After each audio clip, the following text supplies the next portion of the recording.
នៅក្នុងភូមិមួយប្រជាជនចេះស្រឡាញ់និងតែងតែជួយយកអាសារគ្នាជាប្រចាំមានបុរសម្នាក់ជាមនុស្សមានចិត្តសប្បុរសនិងយកចិត្តទុកដាក់ជួយយកអាសារដល់ញាតិជិតខាងជាខ្លាំងនៅពេលគាត់មានលុយកាក់ហើយឃើញអ្នកខ្វះខាតគាត់ឲ្យតែម្ដងដោយមិនចាំបាច់សងវិញទេឬមួយប្រសិនបើមានអ្នកណាមកពឹងឲ្យគាត់ជួយធ្វើអ្វីគាត់នឹងចេញទៅជួយដោយពុំមានចង្អៀតចង្អល់ចិត្តអ្វីឡើយដោយសារតែគាត់មានចិត្តល្អបែបនេះហើយទើបបានជាអ្នកស្រុកអ្នកភូមិនាំគ្នាគោរពស្រឡាញ់និងលើកតម្កើងរូបគាត់ជាខ្លាំងក្រោយពីនោះមិនយូរប៉ុន្មានបរិសម្នាក់នោះក៏ចាប់ផ្ដើមមានមុខរបរជាអ្នកលក់ដូរពេលនោះចរិតនិស្ស័យរបស់គាត់ក៏ប្ដូរខុសពីមុនដាច់ស្រឡះក្នុងរយៈពេលដ៏ខ្លីគាត់លក់ទំនិញឲ្យអ្នករាល់គ្នាក្នុងតម្លៃដូចគ្នា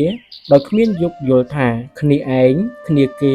ធ្លាប់ស្គាល់ឬមិនធ្លាប់ស្គាល់អ្វីឡើយតែអ្វីត្បិតតែគាត់លក់មិនកោរគេក៏ពិតមែនប៉ុន្តែគាត់លែងមានទឹកចិត្តយោគយល់អធ្យាស្រ័យដូចពីមុនទៀតហើយទង្វើរបស់គាត់ធ្វើឲ្យអ្នកដែលធ្លាប់គោរពកោតសរសើរនាំគ្នានិយាយតគ្នាថាគាត់ប្រែក្លាយទៅជាមនុស្សជំនួញចំទួតែម្ដងបងប្អូនណា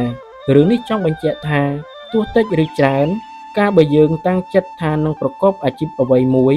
យើងត្រូវតែពុតចរិតនិស្ស័យឲ្យស្របតាមអាជីពនោះ